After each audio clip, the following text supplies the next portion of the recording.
Entre Ciencias y Voces. Episodio 1. ¿Cómo una célula hace una copia de su información? Hola, amiguitas. ¿No quieren pasar un rato espapiritástico con nosotros? Hola, bienvenidos a un nuevo episodio de Entre Ciencias y Voces, el podcast donde descubrimos que la biología no tiene por qué ser aburrida.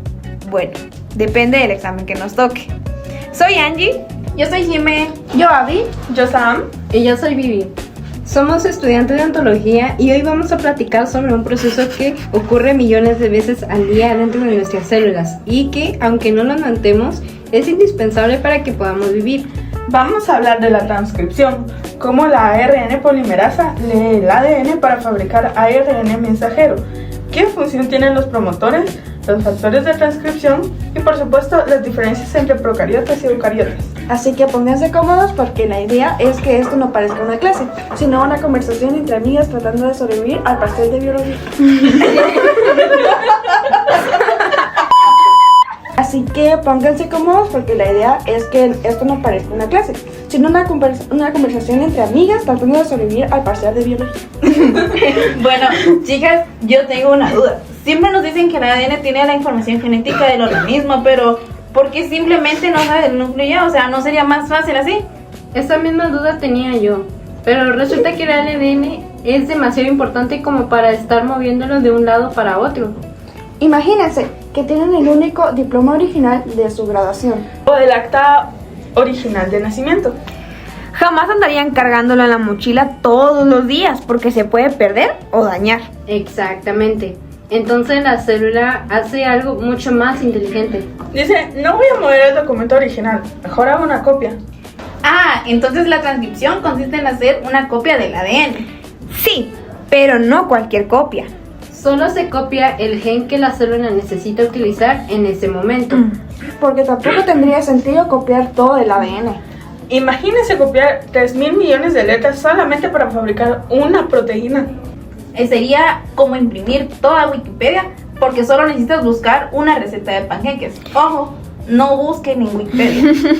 Así que podemos definir la transcripción como el proceso mediante el cual la información genética contenida en un gen del ADN se copia para formar una molécula de ARN. Y en la mayoría de los casos, ese ARN será un ARN mensajero, también llamado ARNM, que posteriormente servirá para fabricar proteínas. Eso significa que la célula no utiliza todo en su ADN al mismo tiempo.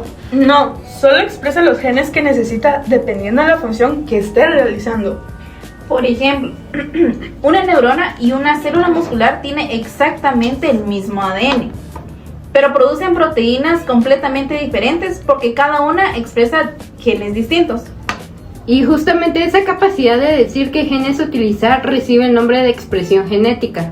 Entonces, la transcripción también es una forma regular a la actividad de los genes. O sea, la célula decide qué instrucciones necesita leer dependiendo de lo que vaya a hacer.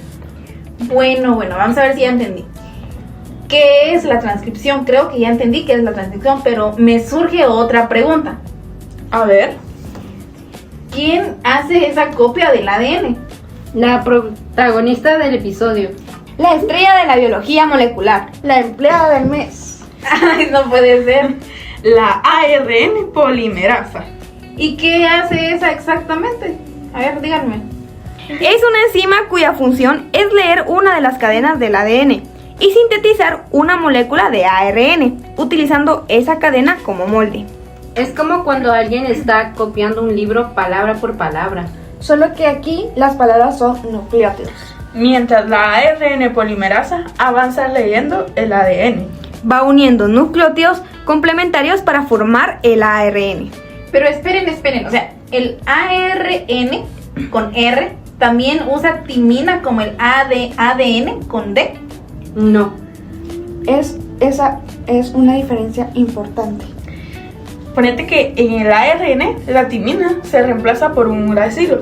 Entonces, si en el ADN encuentra una adenina, en el ARN colocan uracilo. Si encuentran una timina, coloca una adenina. Si encuentra una citosina, coloca guanina. Y si encuentra guanina, coloca citosina. Lo grité, ¿verdad? Pero tengo otra duda. A ver, El ADN es enorme. ¿Cómo sabe la ARN polimerasa exactamente dónde empezar a copiar? Ahí aparecen los famosos promotores. Yo siempre me los imagino como un enorme letrero que dice empiece a copiar desde aquí. O también cuando subrayan con resaltador la página exacta del libro que entra para el examen. sin promotor. La ARN polimerasa está completamente perdida. Primero reconoce esa región promotora, se une al ADN y a partir de ahí comienza la transcripción. Pero aquí empieza una diferencia importante entre procariotas y eucariotas. Sí, Angie, porque en las procariotas todo es mucho más sencillo. Mientras que en las eucariotas, la ARN polimerasa todavía necesita ayuda para poder empezar. ¿Ayuda? ¿De quién?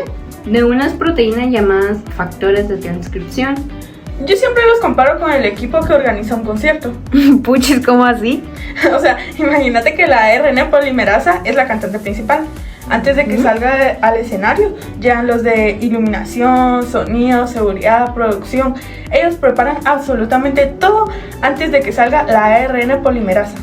Pues exactamente eso hacen los factores de transcripción. Reconocen el promotor, ayudan a posicionar correctamente la ARN polimerasa y permiten que la transcripción inicie en el lugar adecuado. Entonces podríamos decir que en las células eucariotas el proceso es mucho más regulado. Exactamente, y esa regulación permite controlar con mucha precisión cuando un gen debe expresarse y cuando no. Va. Ahora ya sabemos qué es la transcripción, quién la hace y cómo encuentra dónde empezar, pero ahora tengo otra pregunta. A ver, suelta la sopa. Mira pues, ¿la transcripción ocurre exactamente igual en todas las células? ¿O cómo? Buena pregunta, y la respuesta es no. Hay diferencias importantes entre las células procariotas y las eucariotas. Las procariotas son las bacterias, ¿verdad? Exacto, son las células que son mucho más sencillas porque no tienen un núcleo definido. Entonces, si no tiene un núcleo, ¿dónde está su ADN? Ahí está la cosa. Su ADN está en una región del citoplasma llamada nucleoide. Como no hay una membrana que lo separe, la ARN polimerasa puede acceder directamente al ADN. Por eso la transcripción en procariotas ocurre directamente en el citoplasma. O sea, que no tiene que entrar ni salir de ningún lado. Exactamente. Ah, ya, qué práctico. Y de hecho, es tan práctico que mientras la ARN polimerasa todavía está fabricando el ARN mensajero, Los ribosomas ya pueden empezar a leerlo para fabricar proteínas. Espera, o sea que la transcripción y la traducción ocurren casi al mismo tiempo. Sí, No, en serio, eso es buenísimo. sí, es como cuando estás escribiendo un trabajo en Google Docs y tu compañera ya lo está leyendo al mismo tiempo. Ah, ya te entendí. En cambio, las células eucariotas son mucho más organizadas. Bueno, o más complicadas. también. ¿Pero por qué?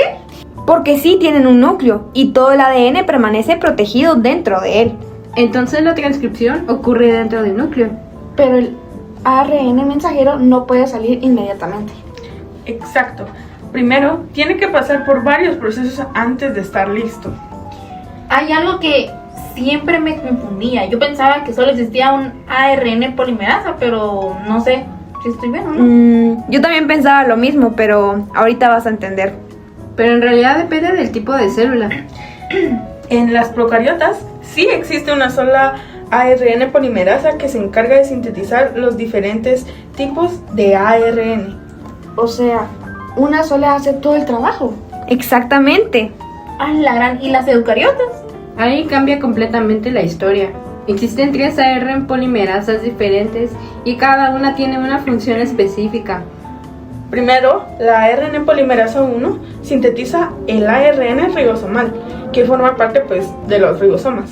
La ARN polimerasa 2 produce el ARN mensajero, que es la que lleva la información para fabricar proteínas. Y no se te olvide que también sintetiza algunos ARN pequeños que participan en la regulación celular. Yo por ahí había leído por el chat GPT que hay una tercera, pero no sé si existe o solo me dio información falsa. La ARN polimerasa 3 sintetiza principalmente el ARN de transferencia y algunos ARN ribosomales. O sea que sí existe.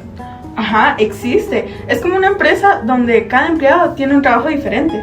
Así nadie hace todo solo. Ay, sí, ¿cómo no? Ya entendimos quién participa, pero ¿cómo ocurre exactamente ese proceso? Bueno, primero hay que saber que la transcripción se divide en 3 etapas principales. Iniciación. Elongación. Y terminación. Bueno, empecemos por la primera. Bueno, ni modo que por la última. Durante la iniciación, que es la primera etapa, la ARN polimerasa reconoce el promotor y se une al ADN. En las eucariotas necesita la ayuda de los factores de transcripción para poder colocarse correctamente. Después separa temporalmente las 2 cadenas de ADN para poder leer una de ellas. Solo utiliza una cadena como molde. Ajá, y luego, sigan. Empieza la elongación. Aquí, la ARN polimerasa avanza leyendo el ADN. Y al mismo tiempo va agregando nucleótidos complementarios para formar la cadena de ARN. Es como que si estuviera escribiendo una copia letra por letra. A la gran, sin saltarse ninguna. Finalmente, llega la terminación. Ya la última etapa, cuando la ARN polimerasa encuentra una secuencia específica que indica el final del gen, Deja de sintetizar ARN. Se desprende del ADN. Y el ARN mensajero queda formado. Pero entonces ya puede salir del núcleo. Pues todavía no. A la gran. espera, en las procariotas sí estaría listo. Pero en las eucariotas todavía falta algo muy importante. El procesamiento del ARN. ¿Qué le hacen exactamente? O sea, ¿qué tanta cosa le hacen? Ya me aburrí. Vienen 3 modificaciones principales: cap o casquete 5'. Primero, se coloca un cap o casquete en el extremo 5'. Este casquete protege al ARN de degradarse y además ayuda a que posteriormente sea reconocido por el ribosoma cola poli A. Después se agrega la famosa cola poli A en el extremo 3'. Ah, ya. ¿Y eso para qué sirve? También para proteger el ARN y aumenta su estabilidad, haciendo que pueda permanecer más tiempo dentro de la célula. Finalmente, ocurre el splicing o corte y empalme. Aquí se eliminan unas regiones llamadas intrones, que no codifican proteínas. Y se unen en los exones, que contienen la información que sí será utilizada. Ay, o sea, básicamente editan el documento antes de enviarlo, por así decirlo. Calma, exactamente así. Como cuando haces un trabajo en Word y antes de entregarlo eliminas los párrafos que ya no te sirven y dejas solo la versión final. O cuando editas un video para TikTok y cortas todas las partes donde te equivocaste. Igual tienes de partes. Ahora sí, el ARN mensajero está completamente maduro. Y ahora sí ya puede salir de su núcleo. Sí, ahora sí ya puede salir. Sale por los poros nucleares y viaja hasta los ribosomas, donde ocurrirá el siguiente paso del dogma central, Ay. la traducción. Por fin. O sea que la transcripción realmente funciona como un puente entre el ADN y la síntesis de proteínas. Sin este proceso, la información genética nunca podría convertirse en proteínas funcionales. Ahora entiendo por qué dicen que la transcripción es una de las bases de la expresión génica. Exactamente, gracias a este proceso, cada célula puede decidir qué genes necesita utilizar en cada momento y fabricar solo las proteínas que realmente requiere. Sí. Por fin, terminó. Muchas gracias por acompañarnos en este episodio. Esperamos que hayan aprendido algo nuevo y que la próxima vez que escuchen hablar del ADN, recuerden que antes de fabricar una proteína siempre hay una copia muy importante llamada ARN mensajero. Hasta la próxima. ¡Chao! Ya, cortale. Sigue grabando. A la gran.